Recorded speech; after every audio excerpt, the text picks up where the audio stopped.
भारत के अंदर जो अफवाह तंत्र है उसके ऊपर लोग बातचीत करने वाले हैं। भारत के अंदर नदियों को लेकर अपन चर्चा करने वाले हैं। आइएगा अपन भारत के अंदर नदियों के बारे में जानना शुरू करते हैं। सभी को नमस्कार, जहां से भी आप देख पा रहे हैं सभी को नमस्कार, ढेर सारा प्यार। देखिएगा साथियों, सबसे पहली बात आती है कि भारत के अंदर जो नदियां हैं इनको अपन उद्गम के आधार पर अगर देखना चाहें, भाई भारत का जो अफवाह तंत्र है, भारत की जो नदियां हैं इनको अगर अपन उद्गम के आधार पर देखते हैं तो उद्गम के आधार पर जो भारत की नदियां हैं इन नदियों को दो भागों में बांटा जा सकता है। एक तो नदियां कहां से निकलती हैं, आप कहेंगे एक तो वो नदियां जो प्रायद्वीप भारत से निकलती हैं। एक कौन सी नदियां? वो नदियां जो कहां से निकलती हैं, जो प्रायद्वीप भारत से निकलती हैं वो। और एक अपन नदियों की चर्चा करेंगे जो कहां से निकलती हैं, जो हिमालय से निकलती हैं। साथियों गौर करना, प्रायद्वीप भारत से निकलने वाली नदियां और एक अपन बात कर रहे हैं हिमालय से जो निकलने वाली नदियां। अब मुद्दा ये बनता है कि अपन ने देखा उद्गम के आधार पर नदियां ये कितने प्रकार की हैं, आप कहेंगे दो प्रकार की, एक प्रायद्वीप भारत से और दूसरा अपन कह रहे हैं हिमालय से। अब बात ये बनती है कि प्रायद्वीप भारत की जो नदियां हैं उनकी क्या विशेषताएं हैं, और बात कर रहे हैं कि हिमालय से निकलने वाली नदियों की क्या विशेषताएं। प्रायद्वीप भारत की नदियां और बात कर रहे हैं हिमालय की नदियां। साथियों गौर करना, एक मुख्य छोटा सा जो अंतर रहेगा वो तो ये कि प्रायद्वीप जो भारत की नदियां है ना, इन नदियों का जो उद्गम स्रोत है, प्रायद्वीप भारत की नदियों का जो उद्गम स्रोत है वो क्या है, तो आप कहेंगे इन नदियों का उद्गम जो स्रोत है, यहाँ पर कहें इनका जो सोर्स है वो क्या है, तो आप कहेंगे इन नदियों का जो उद्गम स्रोत है वो है वर्षा।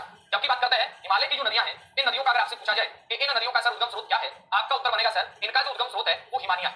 अब एक बात तो निश्चित है, हिमानी बोले तो ग्लेशियर। अब हिमानी जब इनका उद्गम स्रोत है हिमालय नदियों का, तो ये नदियां वर्ष भर बहती हैं, ये सदावाहिनी नदियां हैं। आप यहां लिख सकते हैं ये वाली जो नदियां हैं ये नदियां कैसी नदियां हैं, आपका उत्तर बनेगा सर ये सदावाहिनी नदियां हैं, ये सदावाहिनी नदियां हैं। जबकि बात करते हैं अपन ये वाली जो नदियां हैं इन्हें अपन कौन सी नदियां कहते हैं, इन्हें अपन मौसमी नदियां कहते हैं। यानी प्रायद्वीप भारत वाली जो नदियां हैं ये मौसमी है, ये सदावाहिनी नदियां हैं। आप यूं भी कह सकते हैं सदावाहिनी नदियों के साथ साथ आप ऐसे भी बता दीजिएगा ये वाली जो नदियां हैं ये वर्ष भर बहती हैं, सदावाहिनी है, इसलिए आप इनको कह सकते हैं ये नदियां वर्ष भर बहने वाली नदियां हैं, ये नदियां सदावाहिनी नदियां हैं। जबकि ये मौसम विशेष में जब वर्षा ऋतु का काल रहता है उसी टाइम ये नदियां बहती हैं। अब जब मौसमी नदियां हैं, एक बात निश्चित है इन नदियों में जल की कमी है। आप कहेंगे इन नदियों में जल की क्या है, तो आप कहेंगे नदियों में जल की कमी है। जबकि हिमालय की जो नदियां हैं इनमें जल की क्या है, तो आपका उत्तर बनेगा इनमें जल की अधिकता।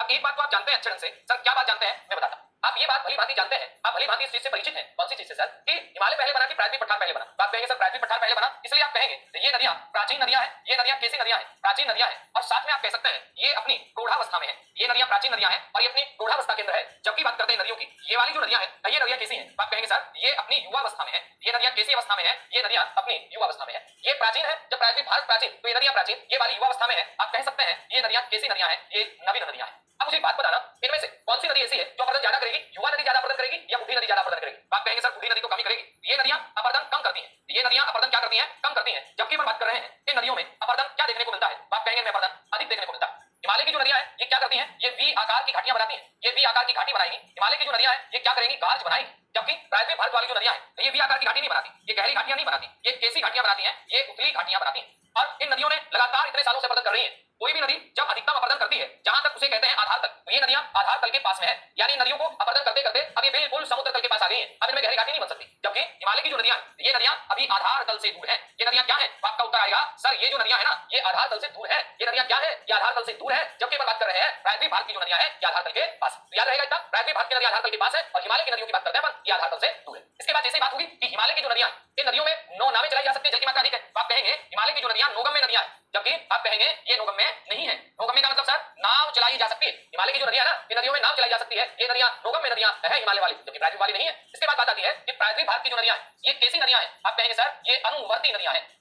प्रायद्वीप भारत की नदियां ढाल का अनुसरण करती हैं इसलिए अनुवर्ती नदियां हैं। जबकि हिमालय की नदियां कैसी हैं, ये पूर्ववर्ती नदियां हैं, जैसे पहले बह रही थी अभी भी वैसे ही ये नदियां बहती हैं। कौन सी, हिमालय वाली। ये नदियां अनुवर्ती नदियां हैं, हिमालय वाली नदी पूर्ववर्ती नदियां। अब फिर प्रश्न बनेगा सर इन दोनों में और क्या अंतर है, अरे अंतर है ना, हिमालय की नदियां क्या बनाती हैं, तो आप कहेंगे सर हिमालय की नदियां डेल्टा बनाती हैं। हिमालय की नदियां क्या करती हैं, बड़े बड़े डेल्टा बनाती हैं। जबकि बड़े डेल्टा बनाती हैं तो ये नदियां छोटा डेल्टा और ज्वार नदमुख बनाती हैं। ये नदियां छोटा तो क्या करेंगी, डेल्टा बनाएंगी और साथ में ज्वार नदमुख बनाएंगी। क्या बनाएंगे, ज्वार नदमुख बनाएंगे। तो ये इन दोनों ही नदियों में मूलभूत क्या है, अंतर है। दोनों ही नदियों में क्या है, आप कहेंगे मूलभूत अंतर है। ठीक है, अब यहाँ ध्यान दीजिएगा है ना, ये पीपीटी थोड़ा व्हाइट बोर्ड में, बाकी मैं था कि मैं ग्रीन बोर्ड यूज में लेता तो आप लोगों को थोड़ा और अच्छा लगता है, लेकिन पीपीटी ये पहले से व्हाइट बोर्ड पर बनी हुई। ठीक है, एक बार देखो ग्रीन बोर्ड है उसको लेते हैं, इसमें और चीजें लिखते हैं। जैसा कि अपन बात कर रहे हैं, मैं आपकी भावनाएं समझ जाता हूं ना, चिंता ना कीजिएगा, इतना अच्छा ना। अब सुनिएगा मैं बताता हूं, अपन बात कर रहे हैं ये वाली नदियां कौन सी नदियां हैं, आप कहेंगे सर ये वाली नदियां प्रायद्वीपीय नदियां हैं। ये वाली नदियां कैसी हैं, प्रायद्वीपीय नदियां हैं। जबकि अपन बात कर रहे हैं इधर नदियों की, कौन सी की, हिमालयी नदियों की। ये कौन सी नदियां हैं, हिमालयी नदियां।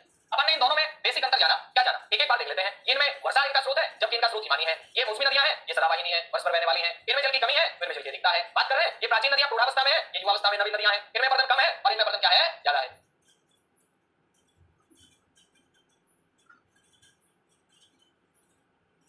अच्छा सही है, लिखिएगा इसको अपना, फिर अपन आगे वाली स्लाइड पे चलते हैं और बातचीत करते हैं कि दोनों नदियों में क्या क्या अंतर है। इतना लिखिएगा एक बार।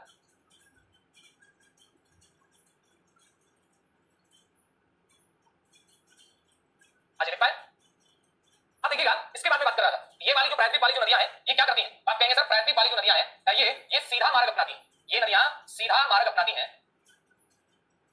सीधा मार्ग अपनाती हैं। जबकि बात कर रहे हैं अपन कि हिमालय जो नदियां हैं ये नदियां विसर्प बनाती हैं, ये नदियां विसर्प एवं गोकुल झीलें बनाती हैं, ये नदियां विसर्प बनाती हैं और साथ में आप कहेंगे गोकुल झीलें बनाती हैं। याद रखिएगा ये नदियां क्या करती हैं, विसर्प बनाती हैं और साथ ही साथ आप कहेंगे ये गोकुल झीलें बनाती हैं। इसके बाद बात करेंगे कि प्रायद्वीप भाग की जो नदियां हैं वो नदियां कौन कौन सी, जैसे हम बात कर सकते हैं प्रायद्वीप भाग की नदियों में, क्या प्रायद्वीप भाग की नदियों में दामोदर नदी आती है, बिल्कुल आती है सर। दामोदर के बाद में क्या प्रायद्वीप भाग में स्वर्ण रेखा नदी आती है, क्या बिल्कुल आती है। स्वर्ण रेखा नदी के बाद में प्रायद्वीप भाग की नदियों में ब्राह्मणी नदी भी आती है, बिल्कुल आती है। ब्राह्मणी नदी के बाद में फिर बात करते हैं दामोदर आ गई, स्वर्ण रेखा आ गई, ब्राह्मणी नदी आ गई, क्या बैतरणी नदी प्रायद्वीप भाग की नदियों में आती है, क्या बिल्कुल आती है सर। बैतरणी के बाद में कौन सी नदी आती है, बैतरणी के बाद में बात करते हैं तो महानदी भी प्रायद्वीप भाग की नदियों में आती है। इसके बाद में बात करता हूं गोदावरी भी प्रायद्वीप भाग की नदियों में आती है। गोदावरी के बाद में बात करते हैं तो कृष्णा है, ये भी प्रायद्वीप भाग की नदियों में आती है। कृष्णा के बाद में सर कावेरी भी प्रायद्वीप भाग की नदियों में आती है। अब ये तमाम जो नदियां प्रायद्वीप भाग की हैं बात करते हैं इसके अलावा कौन सी नदियां प्रायद्वीप भाग की नदियों में आती हैं, जैसे मैंने कहा नर्मदा प्रायद्वीप भाग की नदियों में आती है, जैसे मैंने कहा कि ताप्ती प्रायद्वीप भाग की नदियों में आती है, जैसे मैंने कहा कि मांडवी प्रायद्वीप भाग की नदियों में आती है, जैसे कि बात करते हैं जुआरी प्रायद्वीप भाग की नदियों में आती है, जैसे कि बात करें तो शरावती प्रायद्वीप भाग की नदियों में आती है। हिमालय जो नदियां हैं ये तो है ही गिनती की, कौन कौन सी है हिमालय नदियों में आप जानते हैं, एक तो पूरा का पूरा सिंधु नदी तंत्र आ जाता है, एक तो हिमालय नदी तंत्र में पूरा का पूरा सिंधु नदी तंत्र आ जाता है। सिंधु नदी तंत्र के बाद में बात करते हैं तो प्रायद्वीप भाग की नदियों में गंगा नदी तंत्र आ जाता है, और गंगा नदी तंत्र के बाद में साथियों प्रायद्वीप भाग की नदियों में पूरा का पूरा ब्रह्मपुत्र और उसकी सहायक नदियों सहित ब्रह्मपुत्र नदी तंत्र आ जाता है। तो सिंधु नदी तंत्र, गंगा नदी तंत्र और ब्रह्मपुत्र नदी तंत्र, ये तीनों ही नदी तंत्र किसमें शामिल होते हैं, तो आप कहेंगे ये हिमालय नदियों में शामिल होते हैं। जबकि बात कर रहे हैं प्रायद्वीप भाग की नदियों में दामोदर नदी, स्वर्णरेखा, ब्राह्मणी, बैतरणी, महानदी, गोदावरी, कृष्णा, कावेरी, ये वाली जो नदियां मैंने येलो से लिखी है ये तो सारी नदियां जो प्रायद्वीप भाग की हैं जाती कहां पर है, बंगाल की खाड़ी में जाती है। ये नदियां कहां जाती हैं, आप कहेंगे बंगाल की खाड़ी में जाती हैं। और ये जो थोड़ा ब्लू से लिखा है ये प्रायद्वीप भाग की वो नदियां हैं जो कहां जाती हैं, जो सर अरब सागर में जाती हैं। बात इधर करें सिंधु नदी तंत्र, ये तो कहां जाता है, ये तो अरब सागर में जाता है हिमालय से आने वाला। और बात अपन कर रहे हैं गंगा नदी तंत्र और ब्रह्मपुत्र नदी तंत्र की, ये दोनों की दोनों नदियां ये कहां जाती हैं, ये बंगाल की खाड़ी में जाती हैं। चाहे गंगा नदी तंत्र की बात कर लो और चाहे ब्रह्मपुत्र नदी तंत्र की बात कर लो, क्या बात आई समझ में। अब अपन क्या करते हैं एक एक नदी की बात करते हैं, इसकी बात करते हैं अपन एक एक नदी की बात करते हैं, ठीक है। अच्छा अच्छा समझ में आई बात है, लिखिएगा ना। फिर अपन आगे चलते हैं और देखते हैं क्या क्या अपने प्रश्न बन सकते हैं, किस टाइप के अपने प्रश्न बन सकते हैं, इनको एक बार के लिए आप लिख लीजिएगा ना। फिर अपन आगे चलेंगे और देखेंगे सारी चीजों को क्लियर करते हुए चलेंगे ना। हाँ लिख पाएगा। अच्छा लिख पाए।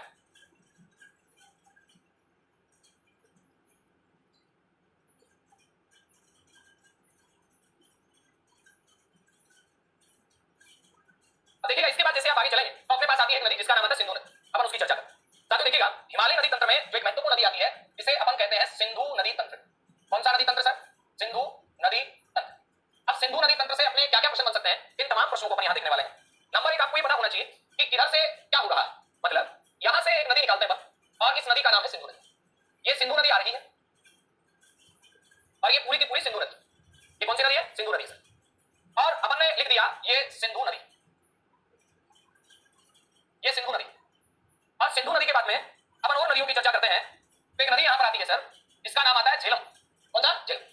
ये यहां पे एक नदी है सर झेलम, तो इस नदी का नाम है झेलम नदी, ये नदी होगी झेलम। झेलम नदी के बाद में सर एक नदी और है, बिल्कुल है, इस नदी का नाम आता है चिनाब नदी। ये जो आप नदी देख पा रहे हैं ये कौन सी नदी है, ये चिनाब नदी, आप लिख लीजिएगा ये होगी सर चिनाब नदी। एक एक डिटेल देखेंगे एक बार, पूरा अपने माइंड में मैप सेट कर रहे हैं ना। सिंधु नदी, झेलम नदी, चिनाब नदी। चिनाब के बाद में सर अपन एक नदी और देखते हैं, कोई बात नहीं देखते हैं तो देख लेंगे ना कहां दिक्कत आ रही है। अब इसके बाद में सर हम एक नदी और देखते हैं, वो नदी कौन सी है, चलो मैं बताता हूं आपको वो नदी कौन सी है। इधर से एक नदी आती है सर, ऐसे करके ऐसे करके ये भी चिनाब में चली जाती है। कौन सी नदी है, ये सर रावी नदी है, रावी नदी। रावी नदी के बाद फिर आगे चलते हैं अपन, तो एक नदी और आती है सर, क्या बात कर रहे हैं सर आप, बिल्कुल आती है सर, आती तो आती है।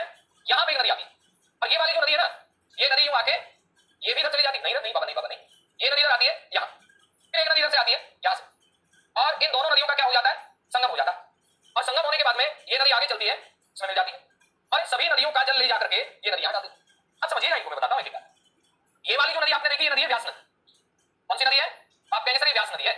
और ये वाली जो आपने नदी देखी है ये है सतलज नदी। कौन सी नदी है, सतलज नदी। अब जरा गौर करना, समझना और फिर एक एक चीजों को देखना, ठीक है। अब देखिए अपन ने यहाँ 5 नदियां ये है और ये सिंधु नदी है। इस सिंधु नदी में पांचों नदियों का जल चिनाब नदी ले जाकर के डालती है और फिर पूरा काम हो जाता है। सिंधु नदी कहां से निकलती है सर, सिंधु नदी जो है, सिंधु नदी का जो उद्गम है वो कहां से होता है सर, क्या बात कर रहे हो, इसका उद्गम तो सिंगी खंबान हिमनद से होता है, शेर मुख हिमनद से होता है, जो है कहां पे, तिब्बत में है। यानी सिंधु नदी का उद्गम ये होता है शेर मुख हिमनद से, और ये शेर मुख हिमनद है कहां पर, ये सर तिब्बत में है। शेर मुख हिमनद कहां पे है सर, ये तिब्बत में आ जाता है शेर मुख हिमनद। इसके बाद जैसे ही आप आगे चलते हैं तो अपने पास बात बनेगी कि सर झेलम नदी का उद्गम कहां से होता है। झेलम नदी का उद्गम होता है शेषनाग या बेरीनाग झील से, शेषनाग चिनाब नदी ये कहां से निकलती है सर? ये बड़ा लज्जा दर्रे के पास से निकलती है। चिनाब नदी का उद्गम बड़ा लज्जा दर्रे के पास। कौन से दर्रे के पास? बड़ा लज्जा दर्रे के पास से होता है। बात आती है रावी नदी का उद्गम, ये रोहतांग दर्रे के पास होता है, रोहतांग दर्रे के पास। इसके बाद फिर आगे चलते हैं तो व्यास नदी का उद्गम, ये हिमाचल प्रदेश के व्यास कुंड के पास से होता है। और सतलज जो नदी है ये राक्षस ताल झील से निकलती है। कौन सी झील से निकलती है? तो आप कहेंगे सतलज नदी राक्षस ताल झील से निकलती है। तो सुनना, राक्षस ताल झील कहां पे है? तो आप कहेंगे तिब्बत में है सर। अब बात कर रहे हैं ये सारे के सारे जो स्थान ये कहां पे है चारों, इन चारों का उद्गम तो होता है अपने भारत से। और बात कर रहे हैं कि सतलज नदी का राक्षस ताल झील तिब्बत से, और बात कर रहे हैं सिंधु नदी का सेरमुख है तिब्बत से। इन पांचों नदियों का जल ये यहां पर मिठनकोट नाम का स्थान आता है। अब आप कहेंगे सर मिठनकोट है कहां पे? मिठनकोट पाकिस्तान में आता है सर। और मिठनकोट पाकिस्तान में जो आपका चिनाब नदी है इन पांचों का जल ले जाकर के सिंधु में डाल देती है। और सिंधु नदी इन सबका जो जल है ये कहां डाल देती है? तो आप कहेंगे सिंधु नदी इन सबका जल अरब सागर में डाल देती है। सिंधु नदी इन सबका जल कहां डाल देती है? अरब सागर में डाल देती है। बात ये बनती है कि सिंधु नदी द्वारा इन सबका जल अरब सागर में डाला जाता है। इसलिए हम बात कर रहे हैं कि मिठनकोट जो पाकिस्तान में है वहां पर चिनाब नदी पांचों नदियों का जल ले जाकर डालती है। इसीलिए तो इस पूरे वाले भाग को पंजाब कहा जाता है। क्या कहा जाता है इसको? पंजाब कहा जाता है। झेलम नदी की बात करते हैं अपन। झेलम नदी जैसे ही आती है अपने बुलंद झील वगैरह श्रीनगर वगैरह, इसके बाद झेलम नदी में एक नदी है किशन गंगा नदी। एक बार ये बनाइए, फिर अपन एक नदी की वैसे डिटेल में बात करते हैं। अच्छा अब देखिएगा साथियों, हाँ लिखिएगा, हाँ देखिएगा,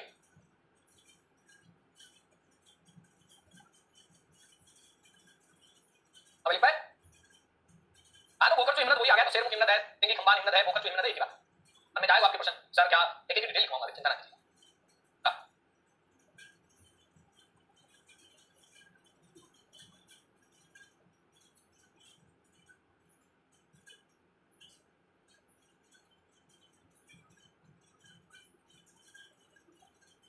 अब देखिएगा साथियों, इसके बाद जैसे आप आगे बढ़ते हैं तो एक क्वेश्चन और बनता है आपके मन मस्तिष्क में बनेगा, बनना भी चाहिए।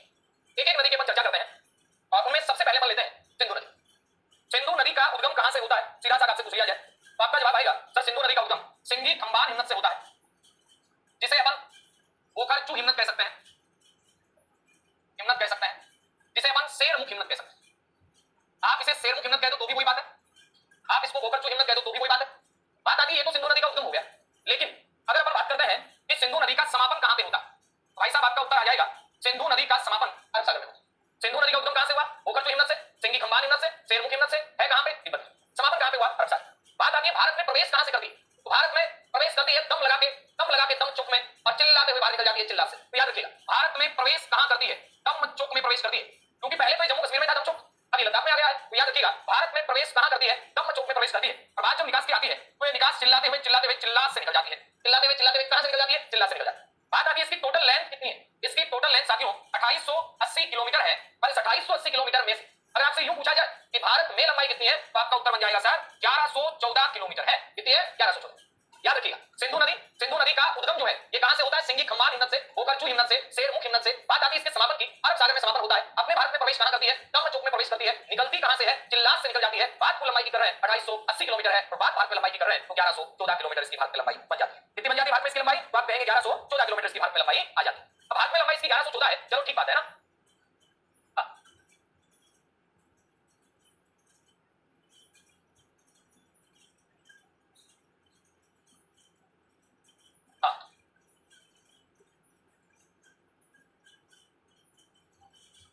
अब देखिएगा इसके बाद में ये हमने देखा कि इसकी मेन बात सिंधु नदी उद्गम सिंगी खंबान हिमनद से, बोकरचू हिमनद से, शेरमुख हिमनद से। बात आती है समापन की, अरब सागर में इसका समापन हो गया। भारत में प्रवेश की बात आती है, दम चौक में इसका प्रवेश है। बात भारत में निकास की आती है तो चिल्लास नाम का स्थान यहां से निकल जाती है। कुल लेंथ की बात है तो 2880 किलोमीटर, भारत में लंबाई की बात है तो 1114 किलोमीटर। अब नेक्स्ट पर बात करते हैं, क्या बात करते हैं सुनिएगा। बात ये आती है कि सिंधु की जो सहायक नदियां वो कौन कौन सी नदियां हैं, आइएगा देख लेते हैं। सिंधु की सहायक नदियों में जास्कर नदी याद रखनी है, झेलम नदी याद रखनी है। भाई झेलम है, चिनाब है, रावी, व्यास और सतलज, ये तो इसकी महत्वपूर्ण सहायक नदियां हैं। इसके अलावा जास्कर, शोक है, गुंजा है, गिलगित है, स्वात नदी है, काबुल, कुर्रम, पौंची, गोमल, संगर बात करते हैं। और उसके बाद गलवान है, धोब है। इसके अलावा बात करते हैं सुरु, एक सुरु नाम की नदी भी है, एक द्रास नाम की नदी भी है। आप कह सकते हैं सुरु वाला ये नहीं, सुरु नदी है। इसके अलावा एक और नदी आती है द्रास नदी। सुरु नदी के अलावा एक नदी कौन सी आती है? आप कहेंगे द्रास नदी। कुल मिलाकर अपन कह सकते हैं ये तमाम जो नदियां हैं ना ये किसकी सहायक नदियां? जास्कर, झेलम, चिनाब, रावी, व्यास, सतलज, शोक, गुंजा, गिलगित, स्वात, काबुल, कुर्रम, पौंची, कोमल, संगर, गलवान, झोब, सुरु, द्रास आदि। ये किसकी सहायक नदी? आपका उत्तर बनेगा सर ये सिंधु की सहायक। अब यहां से क्वेश्चन है ना निश्चित रूप से आ सकता है निम्नलिखित में से कौन सी, ये प्रश्न आरबीसी का और साथ में आजकल तो अपने अधीनस्थ शहर बोर्ड का भी पसंदीदा प्रश्न बन गया है ना। सीधा सा क्वेश्चन आएगा, क्या आएगा? निम्नलिखित में से ब्रह्मपुत्र की सहायक नदी है या नहीं है, या निम्नलिखित में से आपका सिंधु नदी की सहायक नदी है या नहीं है। तो आप मान के चलिएगा यहां से क्वेश्चन आए, बाकी याद रखें जास्कर है, ये पांच आपको वैसे याद है, शोक है, गुंजा है, गिलगित है, स्वात नदी, काबुल, कुर्रम, पौंची, कोमल, संगर, गलवान, झोब, सुरु नदी, द्रास नदी। अब बात आती है सिंधु नदी को लेकर के समझौता हुआ। सिंधु जल समझौते की बात कर रहे हैं और ये समझौता कौन से दो देशों के मध्य में होता है? पहला प्रश्न ये बना कि सिंधु नदी जल समझौता ये कौन से दो देशों के मध्य में होता है? एक तो भारत और भारत के साथ आप याद रखिएगा पाकिस्तान। यानी सिंधु नदी जल समझौता ये कौन से दो देशों के बीच में होता है? आपका उत्तर आएगा सिंधु नदी जल समझौता ये भारत और पाकिस्तान के बीच में होता है। चलो ठीक बात है, भारत और पाकिस्तान के बीच में होता है, अच्छी बात आती है इसमें क्या किया जाता है? भारत की तरफ से कौन थे? भारत की तरफ से इसमें अपने नेहरू चचा थे, नेहरू जी थे, और पाकिस्तान की तरफ से इसमें कौन थे? आप कहेंगे अयूब खान। इससे सिंधु जल समझौते की पहली बात हुआ कब? आप कहेंगे सर ये 1960 में होता है। सिंधु जल समझौता कब होता है? 1960। और 1960 में जो जल समझौता होता है इसमें मुद्दा ये बनता है कि जो सिंधु नदी है, सिंधु के बाद में जो आपका झेलम नदी है, और झेलम के बाद में जो चिनाब नदी, इन नदियों में अगर बात करें तो भारत की हिस्सेदारी 20% रहेगी और पाकिस्तान की जो हिस्सेदारी है वो कितनी रहेगी? वो 80%। सिंधु झेलम चिनाब इनमें जो भारत की हिस्सेदारी है वो कितनी रहेगी? आपका उत्तर आएगा सिंधु झेलम चिनाब इनमें जो भारत की हिस्सेदारी रहेगी वो 20% रहेगी, पाकिस्तान कितना रहेगा? 80%। जबकि अब बात करते हैं रावी, रावी के बाद व्यास, और व्यास के बाद में बात करते हैं सतलज। रावी, व्यास और जो सतलज नदियां होंगी इनमें आपको देखना है, क्या देखना है? आपको देखना है कि जो भारत होगा इस भारत को कितना परसेंट पानी मिलेगा? 80%। और पाकिस्तान को कितना परसेंट पानी मिलेगा? आपका उत्तर आएगा 20% मिलेगा। इन नीचे वाली तीन नदियों की इनमें भारत को 80%, पाकिस्तान को 20%। ऊपर वाली जो तीन नदियां हैं इनमें भारत को 20% और पाकिस्तान को कितना परसेंट है? 80%। ये था सिंधु जल समझौता। और सिंधु जल समझौते में अगर टोटली पूछा जाए तो भारत को 80% पानी नहीं मिलकर 20% का था। बाद में जब संतुष्टि नहीं मिली तब जाके संशोधित मामला सामने आया कि तीन नदियों में 80% पाकिस्तान का, 20 भारत का, इन तीन नदियों में 80% भारत का और 20 कहां का? पाकिस्तान का। ठीक है, आई बात समझ में? अच्छा,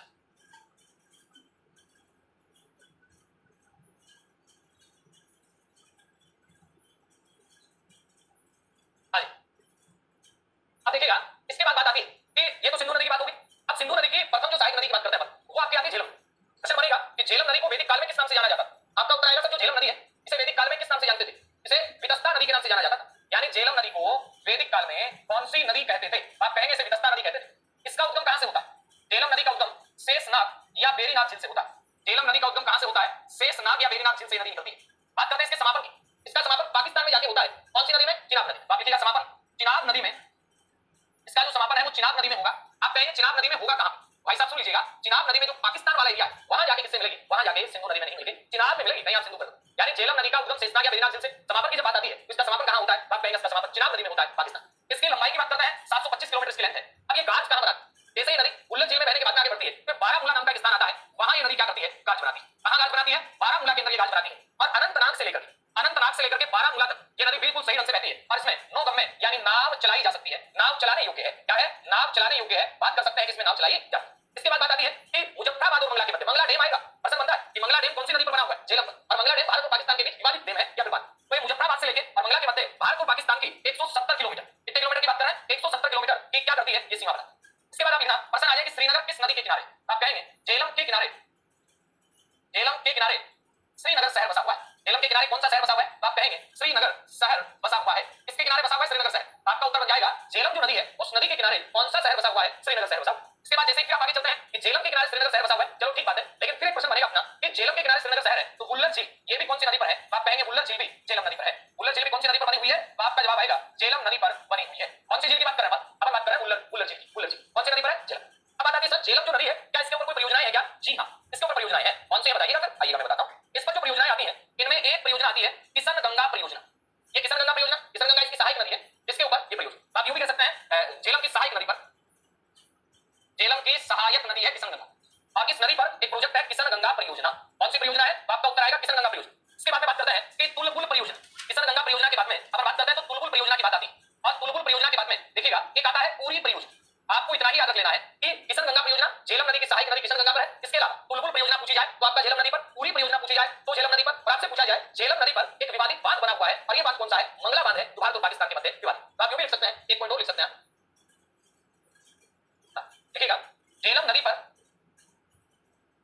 झेलम नदी पर कौन सा बांध बना हुआ है? तो आप कहेंगे मंगला बांध बना हुआ है। मंगला बांध बना हुआ है। झेलम नदी पर कौन सा बांध बना हुआ है जी? आपका उत्तर आएगा झेलम नदी पर मंगला बांध बना हुआ है। ये आपको याद रख लेना है, ठीक है? तो किशन गंगा ये झेलम की सहायक नदी, किशन गंगा पर आधारित परियोजना है, तुलबुल परियोजना है, पूरी परियोजना है और झेलम नदी पर कौन सा बांध बना हुआ है? मंगला बांध बना हुआ है, ठीक है? देखिएगा इनको आप आगे चलते हैं।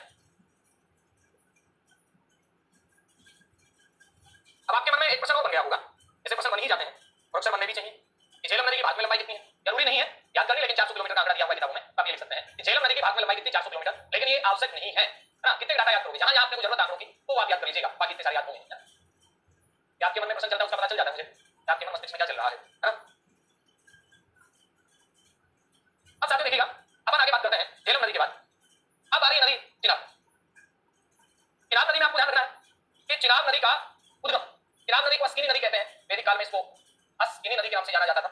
चिनाब नदी का उद्गम आपको ध्यान रखना कहां से होता है, आप कहेंगे चिनाब नदी का उद्गम चंद्रा व भागा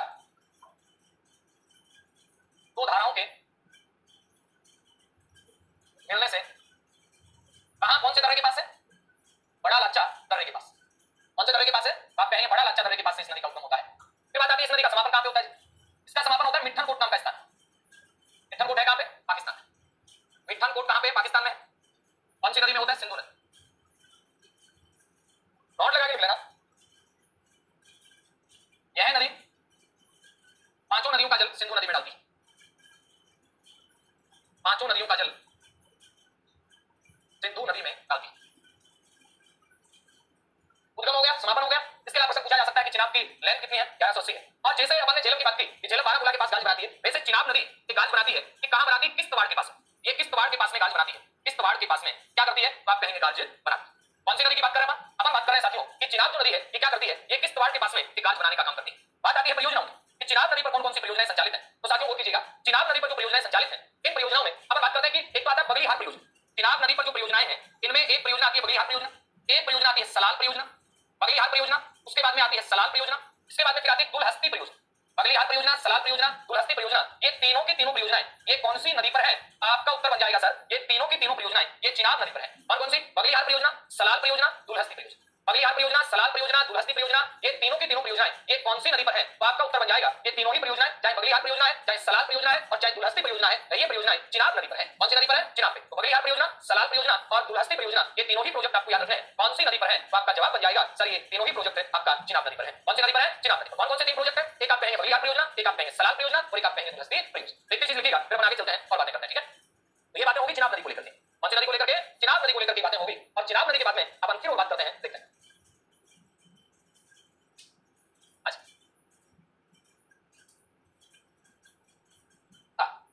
अब देखिएगा इसके बाद में अपन और नेक्स्ट नदी की बात करते हैं, देखते हैं कौन सी नदी आती है।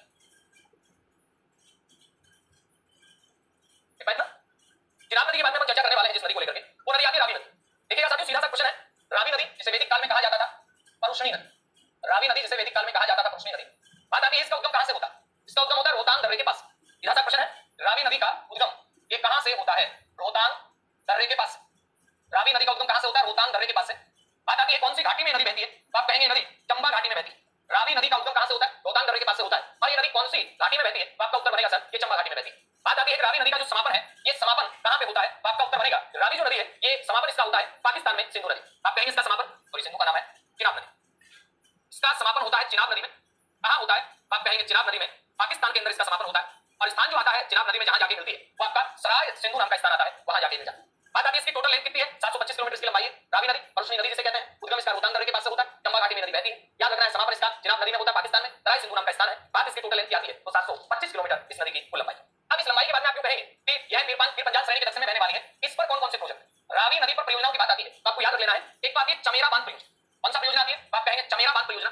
चमेरा बांध परियोजना के बाद में एक प्रोजेक्ट आता है हिंद बांध परियोजना, चमेरा बांध परियोजना। इसके बाद में आता है हिंद बांध परियोजना, इसके बाद आता है रणजीत सागर बांध परियोजना, और इसके बाद फिर आते हैं रणजीत सागर बांध परियोजना, पंजाब में है रणजीत सागर बांध परियोजना। और रणजीत सागर बांध परियोजना के बाद में एक आती है साहेबपुर कंडी परियोजना, साहेबपुर कंडी परियोजना। याद रह जाएगा इतना, ये सारे के सारे प्रोजेक्ट हैं, चाहे चमेरा बांध परियोजना की बात आती है, चाहे हिंद बांध प्रोजेक्ट की बात आती है, चाहे रणजीत सागर बांध प्रोजेक्ट की बात आती है, और चाहे साहेबपुर कंडी प्रोजेक्ट की बात आती है। ये सारे के सारे प्रोजेक्ट हैं, ये कौन सी नदी पर है, आपका उत्तर बनेगा ये सारे के सारे जो प्रोजेक्ट हैं ये आपका व्यास का नाम है, रावी नदी पर है। कौन सी नदी पर है, रावी नदी। इसके बाद एक लिख लेना, रावी के किनारे, रावी नदी के किनारे, रावी नदी के किनारे ही पाकिस्तान का लाहौर बसा हुआ है। रावी नदी के किनारे ही पाकिस्तान का लाहौर बसा हुआ है, ये बात आपको याद रख लेनी है। कौन सी नदी के किनारे बसा हुआ है, आप कहेंगे रावी नदी के किनारे पाकिस्तान का कौन सा शहर बसा हुआ है, लाहौर शहर बसा हुआ है। ये बातें हैं, ये बनने रावी नदी को लेकर के जानी, व्यास नदी, सतलज नदी, गंगा नदी तंत्र, इनकी चर्चा अपन कल की क्लास में करते हैं। आज के लिए इतना काफी है, मुस्कुराते रहिएगा, हंसते रहिएगा, मस्त रहिएगा, पढ़ते रहिएगा। मिलते हैं जल्दी ही कल की क्लास में। आज के लिए इतना काफी है, उम्मीद करता हूं आपको बातें समझ में आई होंगी। बड़ी आराम से मैंने एग्जाम पॉइंट ऑफ व्यू से एक पॉइंट के रूप में बातें लिखी हैं जो आपको एक अलग दृष्टिकोण से मिली होंगी। निबंध की तरह नहीं लिखे नोट्स नहीं बनवा के अपने सिस्टमेटिक ढंग से अपने शानदार नोट्स बने और साथ में अपना सिलेक्शन होना ही है। तो ऑल द बेस्ट, तैयारी करते रहिएगा। जय हिंद।